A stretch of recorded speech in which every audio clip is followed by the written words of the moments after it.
Hi folks, welcome to the Prepared Homestead. This is Travis. Thank you all for stopping by to watch. It's a little chilly and drizzly today. Gonna get a little blast of winter for a few days here. Even talking about lows down in the teens. I think Monday night or Tuesday night or something like that. Kind of cold. Today is our big monthly meeting, so if you normally would come, please do. I mean, it's gonna be chilly and wet, so what else are you gonna do today? Come to the meeting and hang out with a bunch of really amazing, like-minded people. That's what I'm doing. I'm taking stuff over there, getting it set up this morning. So, big thing, couple things that happened over the weekend that if you haven't been made aware of, you probably should. The Department of Commerce has issued a rule. I love how these government departments issue these rules. You know, they're not laws. They have no power under the Constitution to create any kind of law, right? The Constitution clearly says that laws originate and are created in the Congress. That's period. But yet we've got ATF and EPA and FDA and all of these other agencies and departments that they create rules. So anyways, the Department of Commerce has said that they are putting a ban on the exportation of firearms and ammunition. A ban, it's a 90-day ban on ammunition and firearms being exported out of this country. It also looks like it includes other gun, tactical, war type items like optics and things like that. They say it's for national security. Now, some people I've seen online say that this may be because of all the shootings. There was another one last night down in Florida, several dozen people injured, a few killed. The guy up in Maine that shot all those people, they found him dead in a dumpster. It was a coincidence there. It's just strange that he would do that and then off himself. I mean, that's possible that it's all legitimate, but we've seen so many false things that's happened over the years, or government ops or stuff, that it's hard to believe anything anymore. But anyways, I don't personally think this is necessarily because of that, because it wouldn't affect any kind of crime here in America. You know, all the guns and ammo that's here in America stays. It's just that it can't be exported. This is for war reasons. We are building up to go to war. And I think this war is going to start in the Middle East, and it'll probably spread. That's just an assumption. It may not be right. But we have put together, between the United States, NATO, the United Nations, many other countries, have put together the largest naval fleet in the Middle East that the world has seen since World War II. I mean, it's dozens of ships that are in and around the Middle East or are currently en route to the Middle East areas. Israel started their ground invasion. Talked about that the other day, and it's just kind of, I don't know, exploding. And I don't mean that necessarily in bomb sense, but Turkey has made, maybe not direct, innuendos, threats that they could send Turkish troops to Gaza to support Gaza, to support Hamas. But this whole stopping the flow of guns and ammo out of the country, I think that's a big deal. To my knowledge, now I could be incorrect on this. If I'm incorrect, someone please correct me. It usually does anyways. But anyways, I couldn't find any other time in American history where we've done this. Now, I may be wrong. It may have happened during World War II. There were a lot of restrictions on things because of the war, but I can't find any time that this was happened. It's going to make guns and ammo fly faster off the shelf, so you better be stocking up if you don't have what you need, which you should have already had what you need. But if you don't, you should be stocking up, because this will just continue it'll further the panic already being seen in the gun industry, especially when it comes to ammunition. And it's really very specifically to rifle ammunition in battle rifles, 223, 308, 7.62 by 39, that kind of stuff. You can still, I was looking last couple of days, there's still a lot of handgun ammunition out there, but it seems to be the battle rifle ammunition that's really selling fast. And it's also potentially because of it all being shipped off for war supplies. This is not a good sign. Also, over the weekend, Joe Biden sent a report to Congress under the War Powers Act, letting them know that he had used the War Powers Act to make strikes in Syria because of the attacks on American troops, a dozen and a half or so attacks in the Middle East, in Iraq and Syria. And so he'd used the War Powers Act to attack them.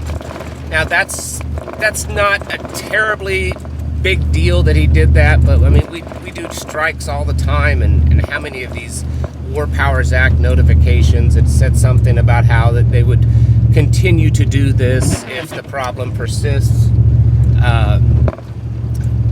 And just if you look at the rhetoric on all sides over the last couple of days, especially since Friday, I personally feel it's past the point, but I may be wrong. If I'm wrong, we are close. We're at least close to the point of no return on the world kind of going to a big war. I think we're already there, but it's possible I'm incorrect. Regardless, it's really close. And, are we going to see some false flag, Gulf of Tonkin kind of thing? Are we going to see, some person on one side or the other, making a mistake and causing it? What is it? Who knows? There's been riots all over the world, very large riots and protests all over Europe and even in the United States. Most of these are pro-Palestinians protests. There have been a pretty big uptick in violence against Jews, or really against anyone that's pro-Israel. So we're at that precipice, I think, of things really turning sour rapidly. And then, of course, like I've said, we've got all these illegals pouring into the country, just massive amounts. And at some point, that's going to probably be factored into all of this of affecting us.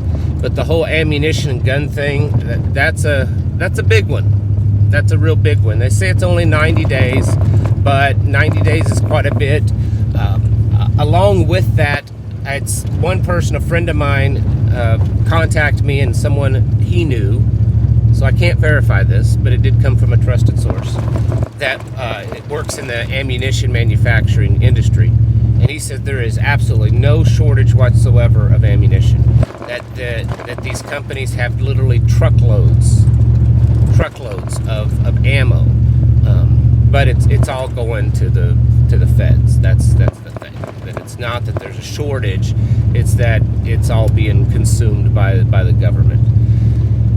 And then another person that I know said that it's possible that there were rumors that the Department of Commerce was also going to ban interstate commerce of ammunition and guns, meaning that, if you're buying ammo from a company that makes it in Texas, they can't ship it here. They can only ship it to people in Texas. So you would be restricted to buying ammo or guns from places that manufacture in your state. Now that one, I haven't seen anything specifically verifying that, but I wouldn't put it past them. So it's quite possible something like that could happen. Point is, folks, need to be getting ready. What we're doing today is a big part of how you can get ready. There's a whole big bunch of us, 100, 200 people will be there today. And we're all there for really one purpose, so that we can make the connections and relationships, so that we can strengthen our own areas. There's lots of small groups that, little mags, that either the entire mag or maybe a representative of the mag will come to these big meetings, because that's what it is. I've always said our big meetings it's a community of communities, and it's a place that you can come and gather with like-minded people and share thoughts and ideas and all that kind of stuff. It's really good, but we have to be doing all kinds of stuff, because we're getting into that time period. We need to be tightening the circle, circling the wagons, that kind of stuff, because it's about to get really crazy.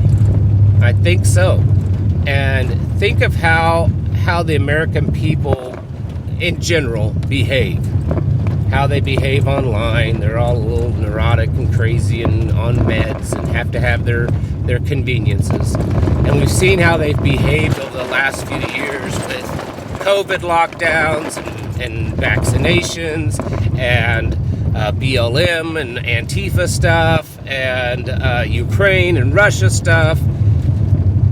How much crazier is it going to be? And then we've seen in the last 3 weeks this a divide in the American people widen much more. We've seen, people, the hostilities of opinions and stuff. I personally have cases in my family, my life, my circle, where people are picking one side or the other, and then they don't want to be friends with anymore because they didn't pick the same sides. How are all of these people going to behave when things get really crazy? When Iran gets involved, when Russia gets involved, when Turkey gets involved. I mean, that's biblical in itself. Iran and Turkey go to war with Israel. You're getting really into kind of some end time prophecy stuff. But how are the people going to react? Probably not very well, which is why we have to continue to push forward as hard as we can. Right now, this is not a time to slack off. Noses itching. Sorry. It's not, don't want to, so I'm trying to be polite. This is not a time to slack off, folks. This is not a time to, do something different. And, I could be, stocking up on some food or ammo, but I'm going to go watch the game. It's not time for that. It's time to buckle up, get serious. Things are not looking good, and it's very possible that they're going to get worse soon. Maybe not, but very likely. So you need to be getting your houses in order, folks. Prepare yourselves mentally, physically, and spiritually. And if you're in the area of where we're at and you've come to our meetings before, come on out today. Starts at 2 p.m., but the doors open at about 11, so you can just come early and hang out and talk with a whole bunch of people. Hope to see you there. Thank you all for watching. Catch you in the next video.